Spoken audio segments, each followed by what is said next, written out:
Well, an underreported story is the Victorian government policy to retrospectively hit independently contracted general practitioners and medical centres with payroll tax. Now, this goes to industrial relations law. So, who is an employee? Who is a contractor? Is a doctor who leases rooms in a medical centre an employee or an independent operator? We all remember frontline medical workers were regularly called heroes by the former Victorian Premier Dan Andrews for their work during COVID. For them, this retrospective tax is a massive slap in the face. Well, Business Now has received several emails from GPs claiming tax bills of many hundreds of thousands of dollars will force them to shut medical centres down. How is that helping the GPs, their patients, or the communities? Well, it's lost on me, I've got to say. We should note that New South Wales is considering a similar scheme, but Premier Chris Minns deferred it pending the outcome of an inquiry. Queensland and South Australia recently announced amnesty periods for the scheme. Joining me from Queensland, Vice President of the Royal Australian College of General Practitioners, Bruce Willett. Bruce, many thanks for your time. You'd have been making submissions to the Victorian government. Why won't the government there bend to where other states have gone to? Certainly that we have, and the problem has been the Victorian government have seemingly dug their heels in on this issue. And I'm up here in Queensland, and the Queensland government has made significant concessions around this topic. I think you've done a really good summary of the issue in the introduction. The first thing I'd emphasise is that GPs and general practices do pay payroll tax. I've certainly paid payroll tax in the past on behalf of our genuine employees. But it's this reconsidering what is an employee, a re-evaluation of the law that's making GPs leasing premises from practices actually being considered as employees, and it's ripping a lot of money out of Medicare at a time that I think patients can't afford it and practices can't afford it. We've seen more than 180 practices close around the country because of the lack of Medicare funding. We've seen patient out-of-pocket expenses go up, so it's simply not possible for practices to absorb this.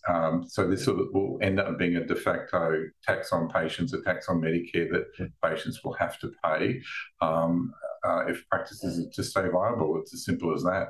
Okay, so the federal government, though, is trying to encourage the viability of medical centres and GPs in particular by changing some of the work around Medicare in particular. So just explain how that kind of flies in the face of what the Victorian government's doing.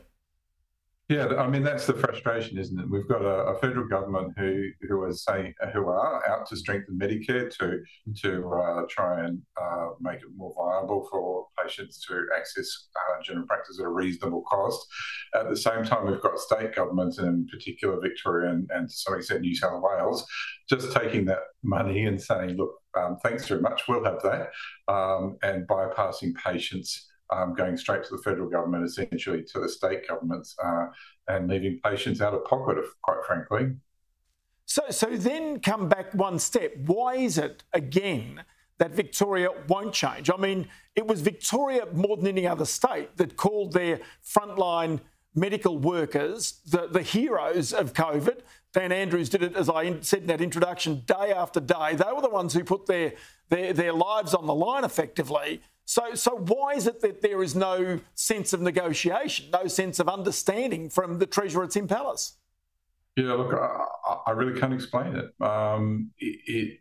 It seems extraordinarily short-sighted.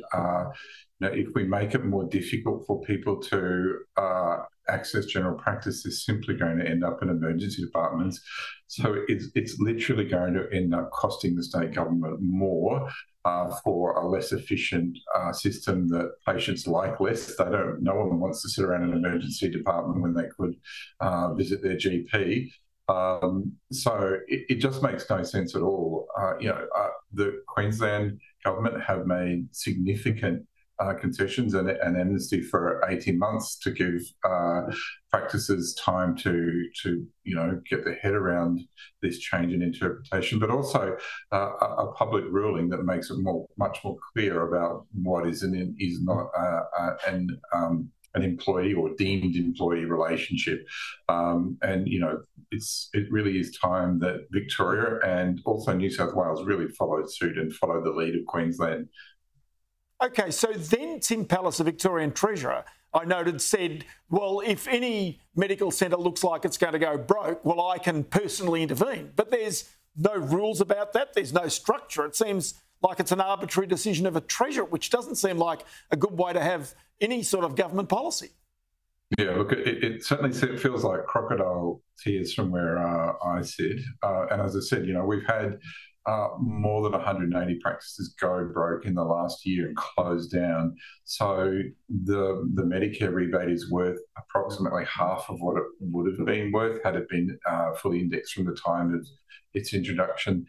There is just no fat in the system for practices to absorb this, and I think Victoria and New South Wales really need to, face up to their responsibilities here in terms of supporting general practice and supporting patients in particular. Dr. Bruce Willett, Vice President of the Royal Australian College of General Practitioners, I appreciate your time in the program today. Thank you. And I also answered to Bruce Willis. Thank you. Yeah, that's okay. No problems at all. Thank you.